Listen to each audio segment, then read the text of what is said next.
Hello, my name is Jackie Morreale, and I am the host of Wisdom for Wannabes, a new podcast series that seeks to discover wise words in business, beauty, and betterment.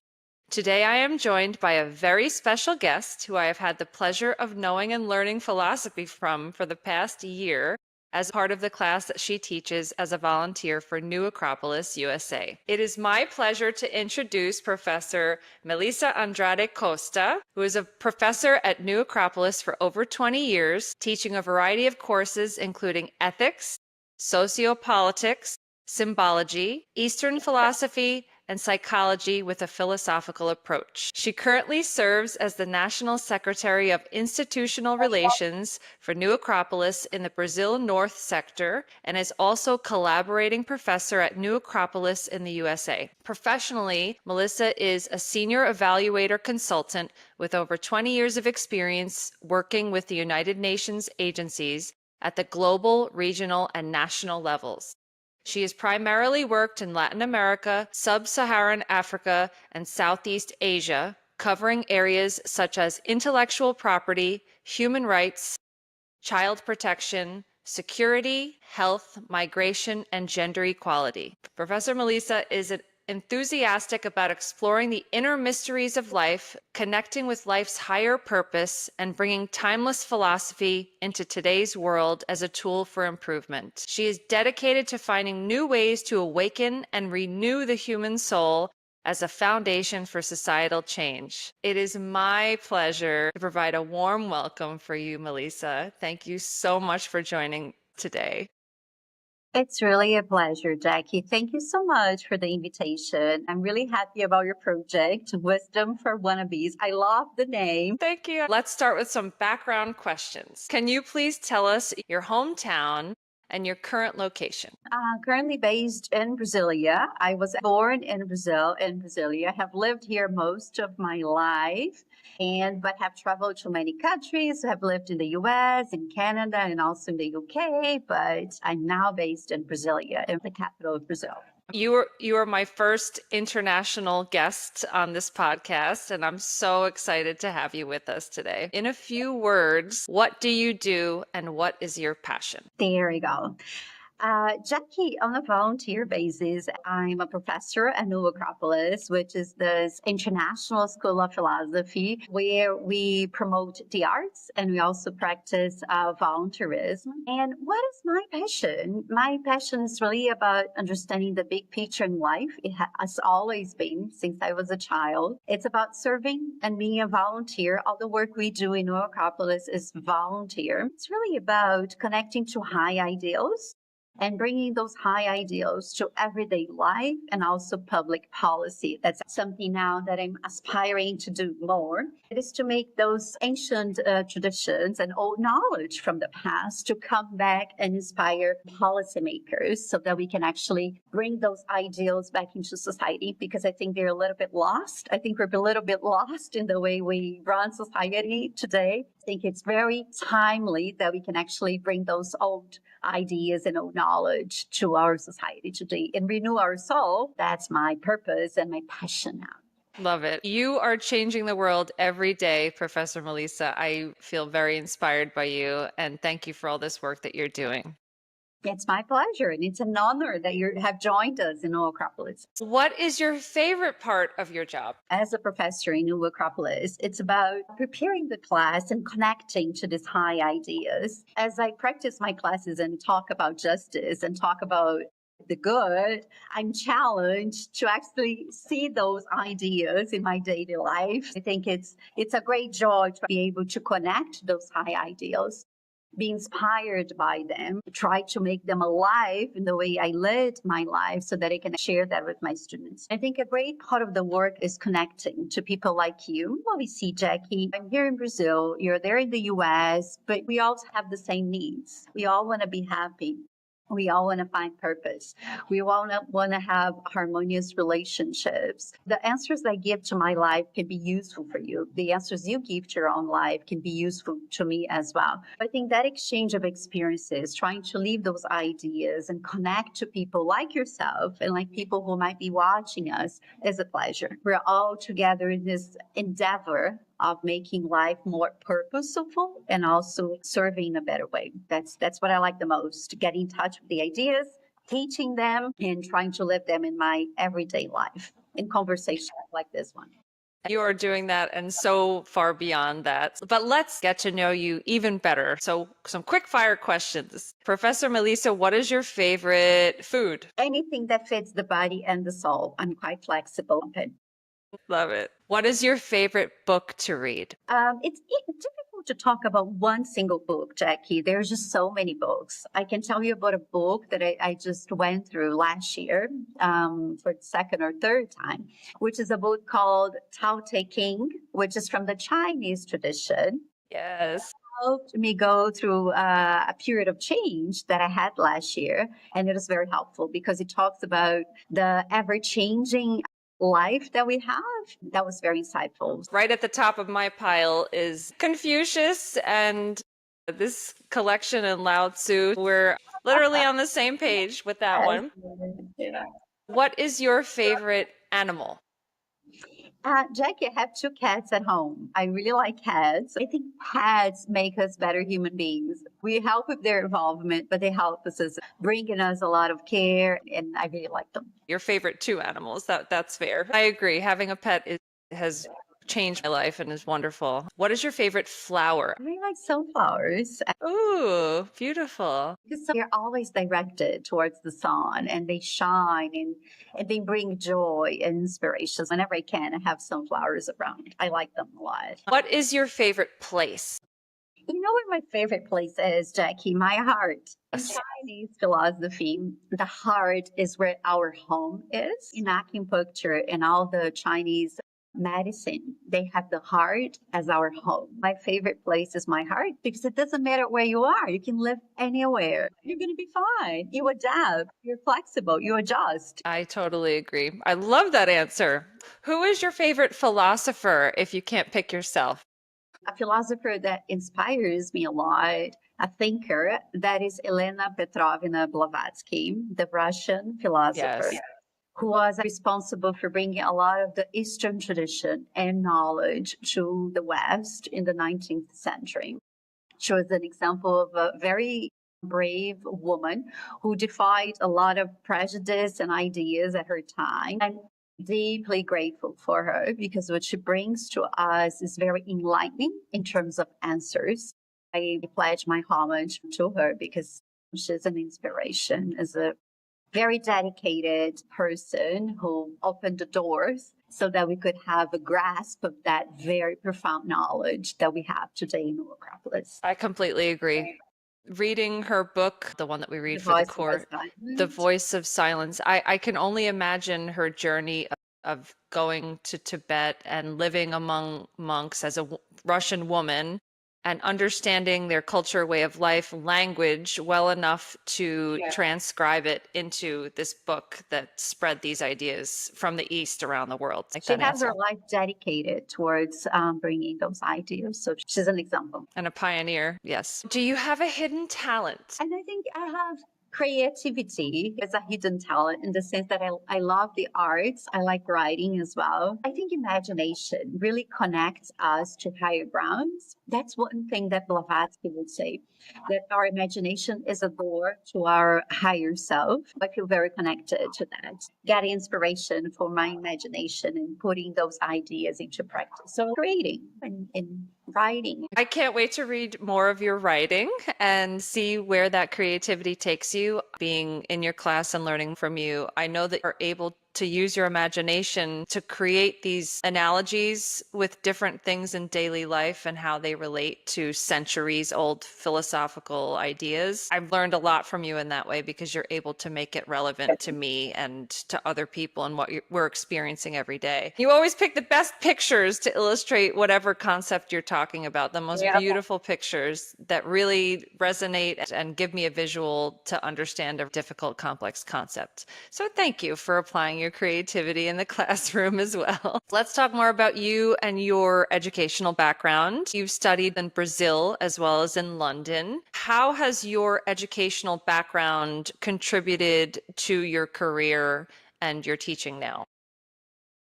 Jackie, I studied in Brazil, I studied in the UK, but for my role in Acropolis, which is teaching philosophy, is pretty much what I learned in Acropolis. I really liked all the schools I went to from a technical perspective and had a lot of insights in terms of the world as it is.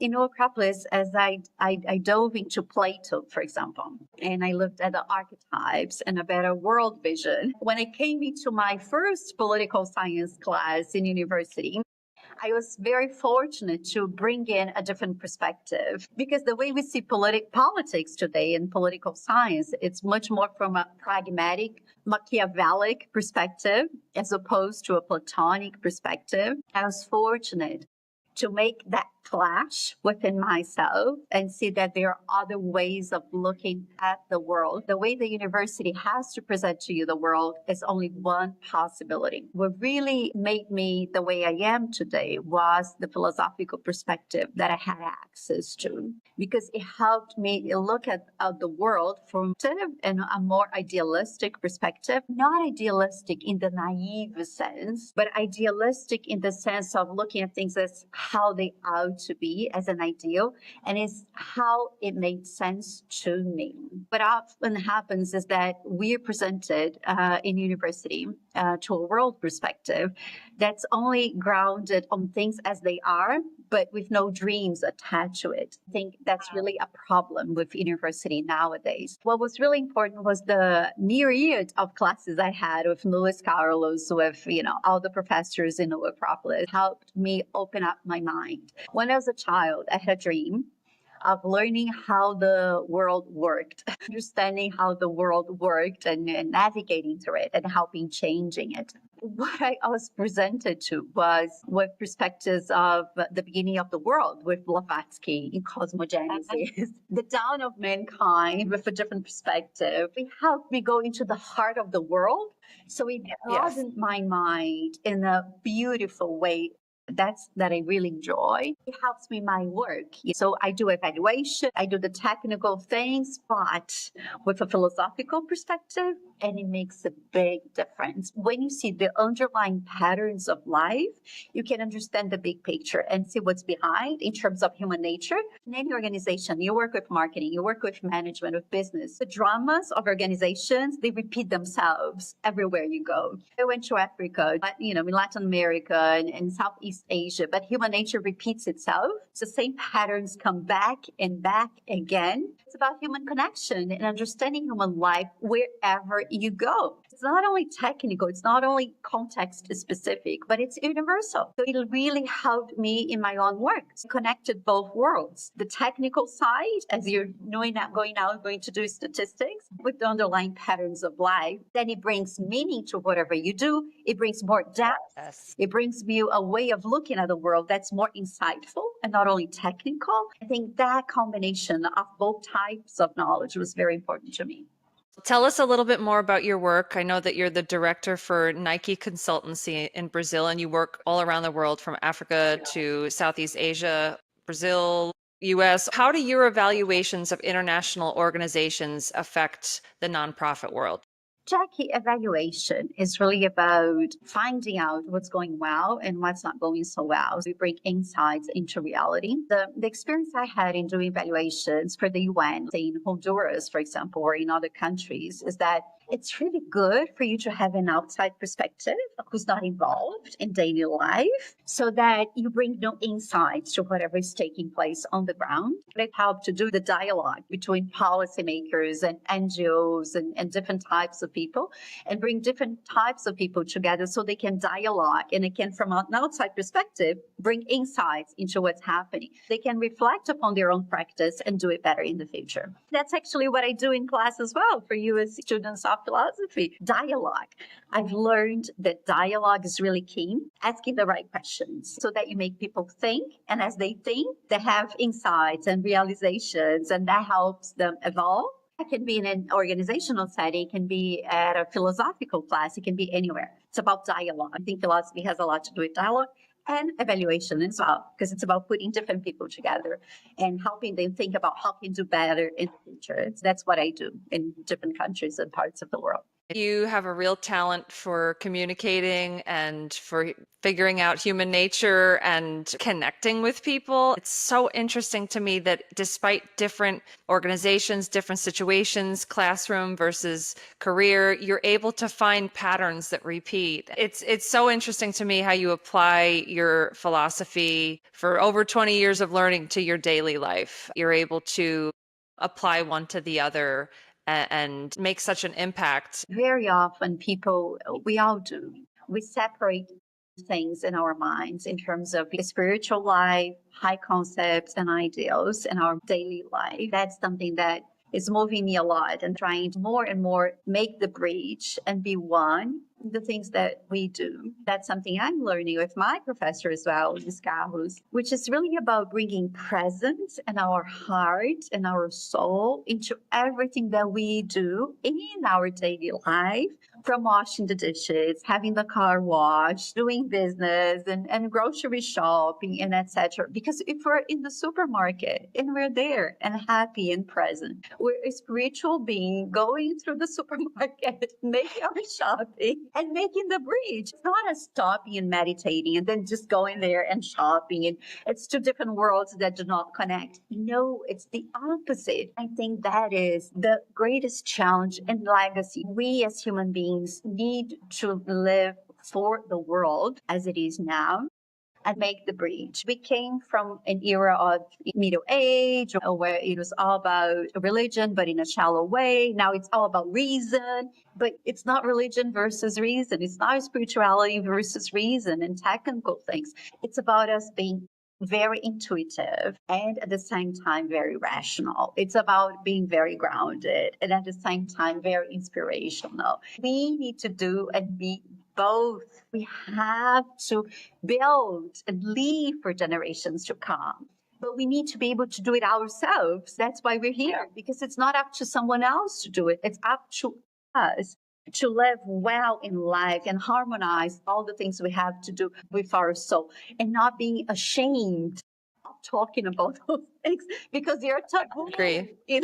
today. Agree. We can't talk about God, about spiritual values, about self, because it's a taboo. We have to be professional and serious. No, we have to be human beings with our soul, with Agree. our heart, and be serious about doing business, but with light, with joy, in a natural and spiritual way. It's about both being spiritual being in a mundane world and connecting both. Well, a very smart professor that I know told us one day in class that it is up to us to decide who we are, whether we're happy or not, whether we feel at home. It is a choice. I really appreciate that advice and I choose to be happy. I hope that I can just take some of your energy and bottle it up and sprinkle it on for those days when you don't quite feel the vibe of being yourself or happy or present or whatever. I love your idea that there is a bridge and that we should be our authentic self no matter what the situation, the circumstance, that we're one person, one being trying to, survive and be spiritual and be rational and be technical and everything. It's enriching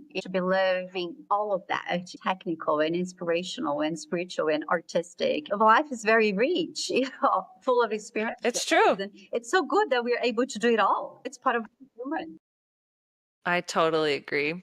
I need to know, how did you first encounter New Acropolis, Brazil, USA, and when? Jackie, I was a teenager. I was 17, going, to my last year of a high school. Saw this poster up in a little shop and joined. It was a branch that was opening close to where I lived at the time. And when I was 17, I did a lot of searching. I started going to a lot of different places, and the Acropolis was one of the first stores that I opened to look for answers. When I did my first level 30 years ago, that was when I encountered Plotinus. He explains where it all comes from the one that we come back to this world in search of experiences and learning, and it all goes back to the one again. It seems so simple, yet so profound. It made the whole sense in the world to me.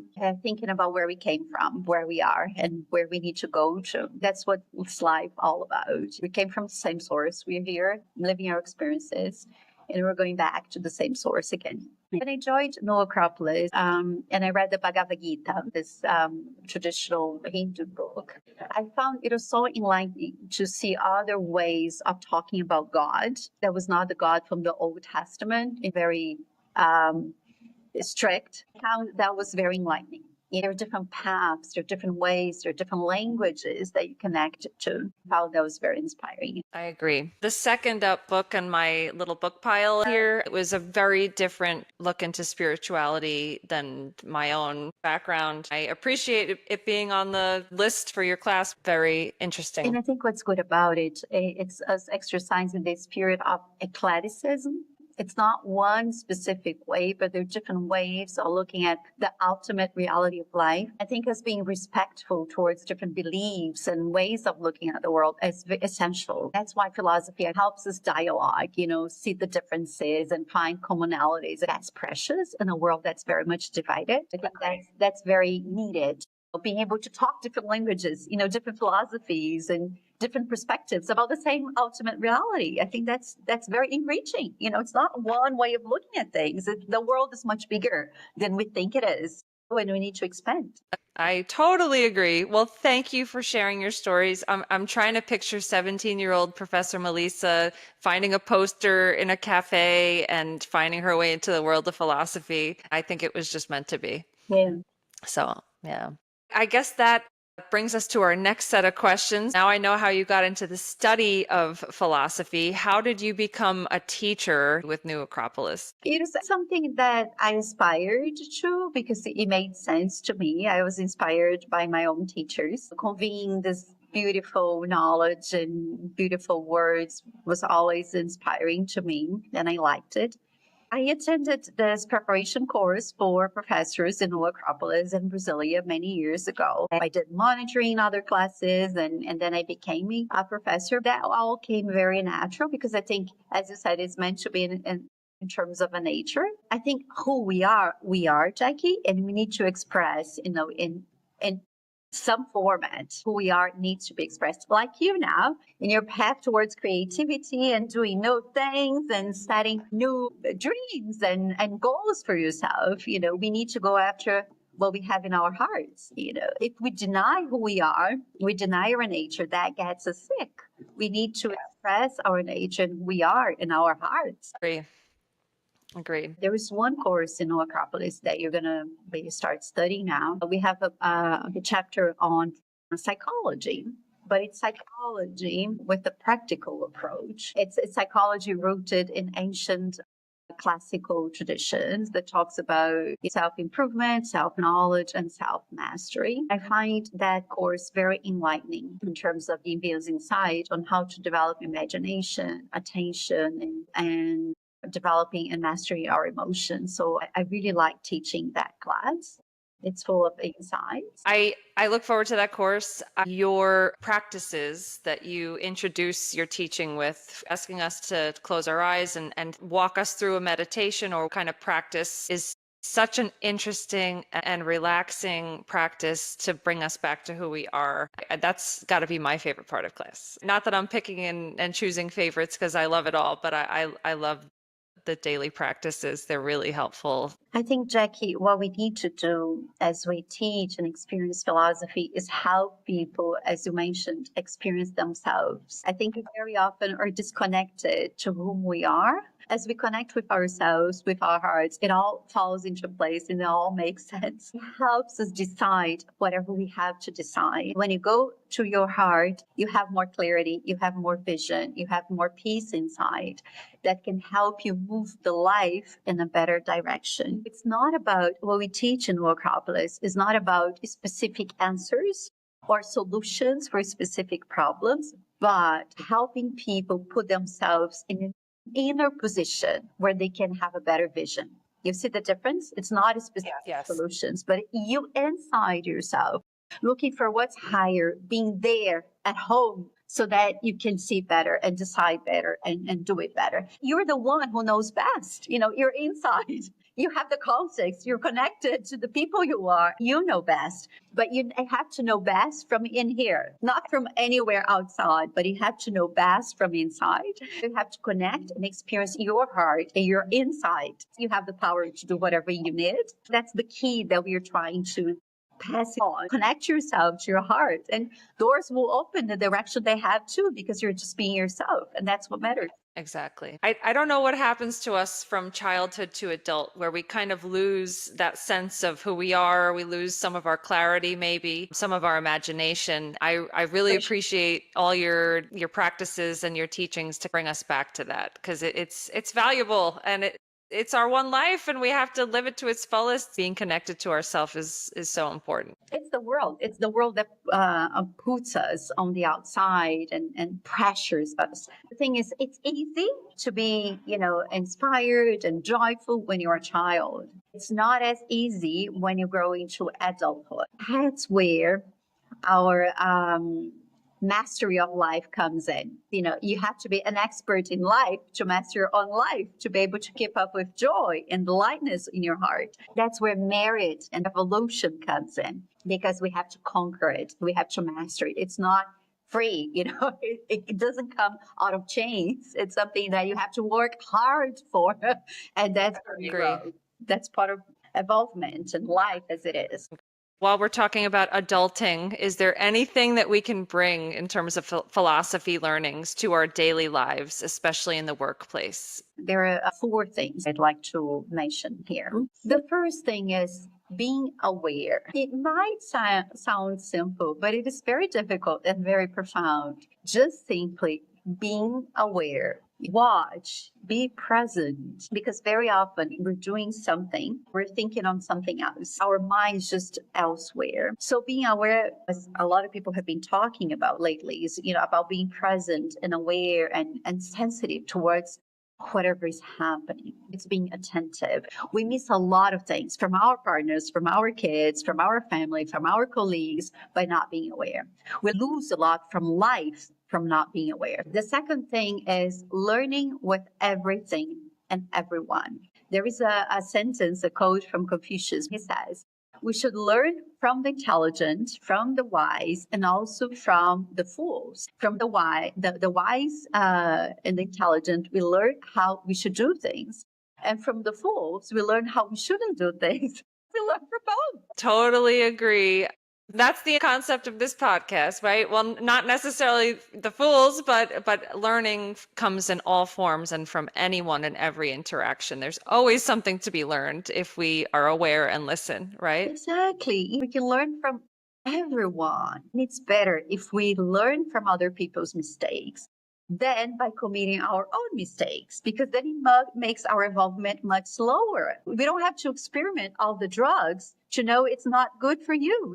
We don't need to get into all troubles to know, we shouldn't, it's a matter of choice. You learn from others people's mistakes and experiences. In Acropolis, we bring back the idea of having someone who can help us in a way, in a master, in a philosophical perspective. All human beings can be our master in a sense as well. We can learn from everyone. And the third, I would say, is humility. Founder of No Acropolis, Professor George Angel de Fraga, would say that humility is the pillar, the basic jewel that we need to have in our crown of jewels, because it's the basic. If you think you know everything, how are you going to be able to learn? You have to open yourself and listen carefully and learn with everyone. That's humility. The attitude of the seeker, the one who wants to learn. In Chinese philosophy, they have that bow that I find very respectful and beautiful and traditional terms, bowing to like to others people's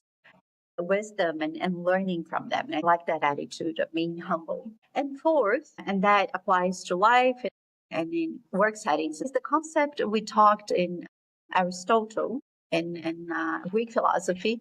The concept of excellence is expressing the best you have in whatever you do. It can be anything. If we do things with excellence, with care, with love, we want to do it the best we can. It gives us such a feeling of fulfillment. It warms up our heart by just doing well, whatever we have to do. It might be a meal, it might be anything, but do it with love, do it with care, do it well. Do not rush and just do it because you have to do it in a mechanical way, but do it with your heart. Do it with your heart. Blavatsky says, what it is for us is to do the best we can. That's it. The rest is with life. There is nothing guaranteed that we are going to have all the results that we had. What is it that is up to us to do the best we can? The rest is with life. We need to take it and accept it. We're going to be happy that we did the best we could. I think those four things can apply to the office, to daily life, to anyone. We have the awareness, learning with everyone, humility, and That's in the best you have. excellence. I do agree. And everything you do, you should put yourself into. We are what we do repeatedly, right? So expressing yourself and having that excellence in everything that you do is so important. I'm going to remind myself of that the next time I fold the mountains of clean clothing that remain unfolded next to my bed. Do it with love. Do not rush. Exactly. The best folding that I've ever done in my life with such love and dedication. I am going to remind myself of that the next time I fill the dishwasher. Talking about folding your clothing and all of that.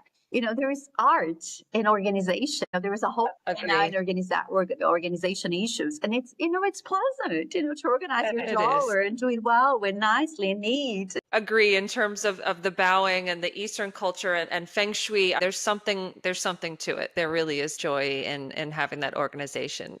It's just the journey, that takes a Of long time to course. get there. So I will remind myself to keep my excellence during the daily journey. So you really have a gift with words. Let's hear some advice for all of us seekers. What is a simple philosophy practice or technique that we can all do to feel better and gain clarity every day? I'm going to give you three practice. Okay, perfect.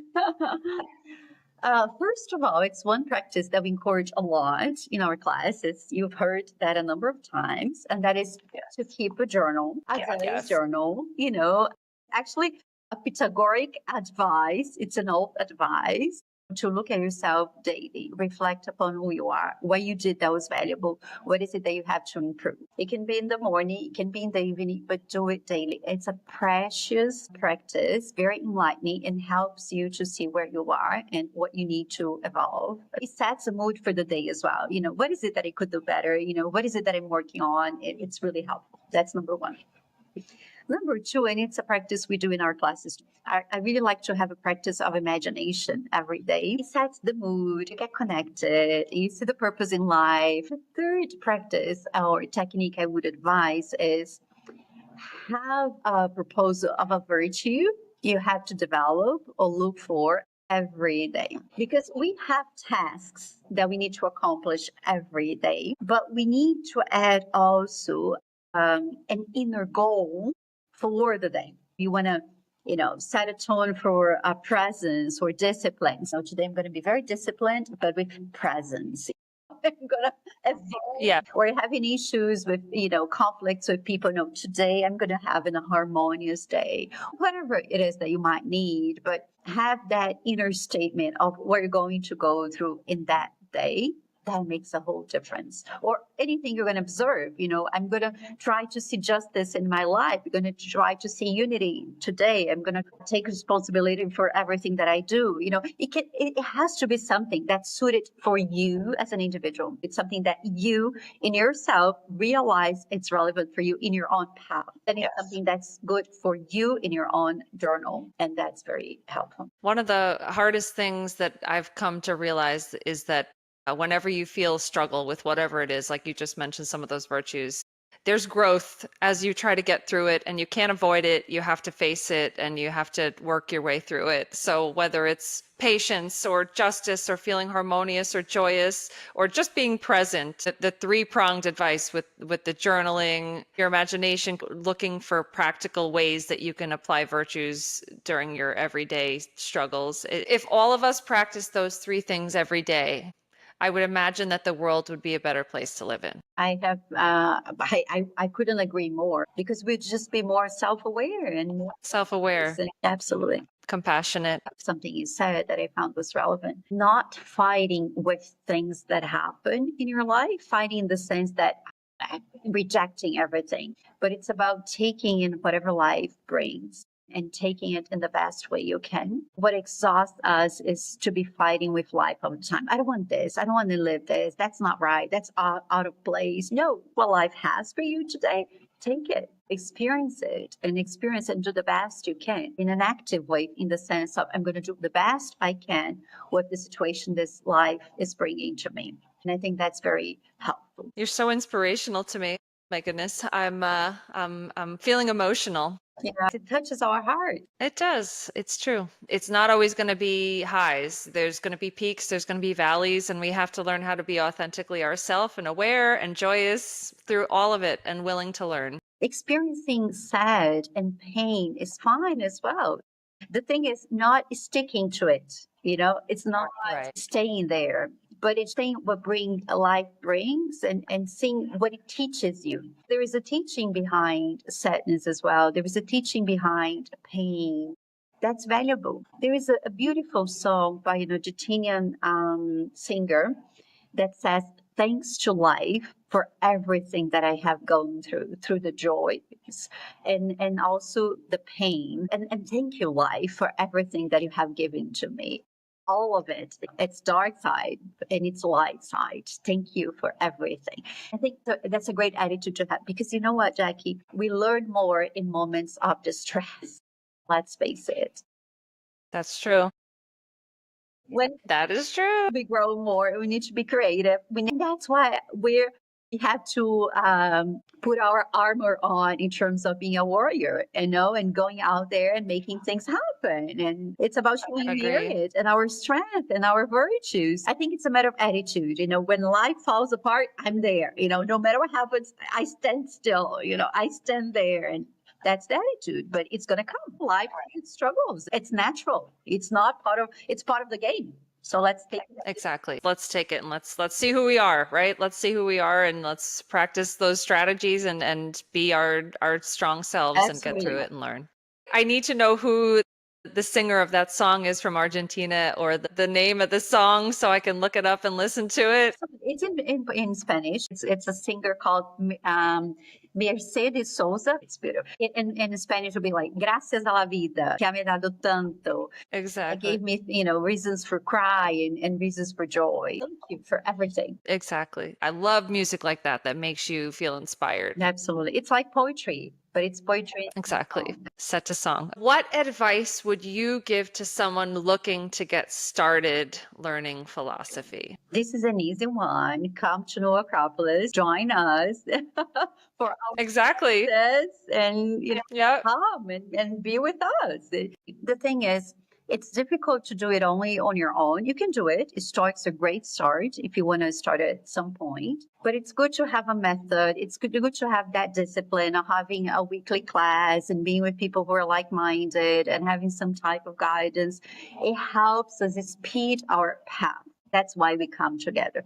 It's not only about reading a book, it's about connecting to a culture of self improvement, as you said, of betterment, of beauty. And if we connect with other people who have that in mind, it makes us stronger as a community. We need to belong as well. We're social beings. Exactly. So we're not alone, isolated, living our own story. We are together. We need to be together with people so that we can join efforts to build a better world, to be stronger, to inspire one another so that we can just get stronger.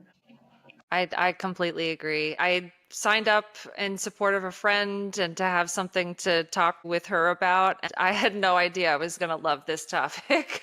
I just went in with an open mind and really have learned so much and connected with amazing people like you and my colleagues in class, and it's really a wonderful organization that has made it very easy to immerse myself in a completely new way of thinking. I find it interesting that you would suggest if someone wanted to just start reading for their own good, just to, dip their foot in the water, that Stoics would be an interesting place to start. Yeah, because it's easy. It's not like the voice of the silence from Blavatsky or the Bhagavad Gita. It requires more teaching in order for us to grasp those very high ideas. But Stoics, on the shortness of life, Seneca, that you have mentioned, life is short, and be focused and be strong. As Marcus Aurelius would say, expect that every day you're going to be challenged by a fool, by someone who comes to you. So just be strong to face it all. It's simple and very practical. It's a very good way of starting. The reading is powerful, but the connections are meaningful. This organization does a good job at bringing the two together. Philosophy has path that goes through reason, but it also has a path that goes through intuition. I think it's good to combine both types of teaching and reading. One thing is Blavatsky, The Voice of Silence. It's very intuitive because it's so high up and touching. Marcus Aurelius and Seneca are very, objective and rational, and we need both. We need the moral principles. We need that inner awakening and call. There is something that touches us inside that we don't know exactly what it is, but it is there, and we need both. I was just reading something the other day that was just talking about that reading with the spirit has to do with reading to satisfy our hunger, the hunger of our soul. One thing is just reading out of enjoyment and pleasure. The other thing is reading for satisfying our hunger. We need to be able to read in a way that it feeds our spirit. We want it more. We want true answers that satisfy our lives and our souls, our hearts. That I think that's the way to go. Reading a quote by an Eastern master the other day that said that it was difficult for them to teach the Westerners because of the way their mind worked. They said what is left for them is just reading and meditation. What they meant was that we need to open up our minds and our hearts in a way that we purify them and have more clarity, so we're able to grasp those higher concepts. Because grasping those higher concepts do not have to do only with reading or listening to classes. It has to do with us being in a state of mind that is open enough to be able to capture it and grasp it. That's why it's so individual. It's not a matter of attending a course. It's a matter of getting ready to be able to grasp whatever is out there, working on ourselves, being aware, purifying ourselves, having a path to be able to get deeper into life's mystery. So there's hope. There's hope for Absolutely. us Westerners. We're here. Exactly. Baby steps. Exactly. Any shout outs to people who have made it all possible along the way? Of course, I always need to have a very big space for gratitude for our national director in Acropolis, Professor Luis Carlos Marques, who has devoted most of his life for New Acropolis for over 40 years in Brazil. He's now helping to do Acropolis in the US as well. He's a great source of inspiration, strength, of wisdom. I agree and say muito obrigado, Professor Luis Carlos. There you go. The two words I know in Portuguese. So I had the pleasure of seeing him speak in Deerfield Beach, and inspirational Yeah, human it being. has a powerful presence and a beautiful life Yes. story that inspires us Yes. all. And still very humble and wears that jewel in his crown very well, very easy to talk to, even in different languages. Yeah, I'm glad you met him. Yes, me too. Me You too. have to come and visit us in Brazil whenever you want to come. I'm working on it and I'm ready. Jack, and we'll have the pleasure of taking you to our farm so that you know the premises that we have here. It's a good I've drug. seen the farm looks amazing. It's such amazing work that's being done in Brazil. And are there any new projects or opportunities that you're looking to promote? What's next for you, Professor Melissa Andrade Costa? First of all, an invitation for our upcoming course of New Acropolis in the US. We have a class starting on September, so please come and join us. And also, one thing that's coming to me more intensely because I'm institutional relations in Brazil North, where I'm based at, and that has to do with forging partnerships with other institutions who might want to promote philosophy in different ways. We actually doing, for example, a partnership with an institution here to promote values in schools in Brazil, in the city where I live. And my goal is for institutions out there, people who want to promote a new way of looking at the world in their work settings, in their institutions, in their public policies, to join efforts so that we can help with insights of doing a new type of education, new type of arts, new type of science, new type of different ways of being in society that is actually inspired by high ideals. We're ready to do that to help bring more insights into new ways of doing public policy and different types of activities in the world out there. So that's a call for that. I love that call. It sounds like Plato's Republic, where everyone is doing what they're meant to do and coming together as this harmonious society that all works together and supports each other. That's the dream. That's the dream. That's the goal. Thank you so much for your time, Professor Melissa. I really appreciate all the insights that you shared today. Thank you for joining us. I hope to see you very soon for our new course in September. I can't wait to hear what you have to say and teach. Jackie, it's been a pleasure. And thank you so much. I'm so glad that, you put this together and we're talking. Congratulations for the path I've Thank you. just started. Good job. Thank you. Thank you. I appreciate it. Thank you. Have a wonderful day, and I will see you soon. See you soon. Bye. Thank you. Bye. Take care.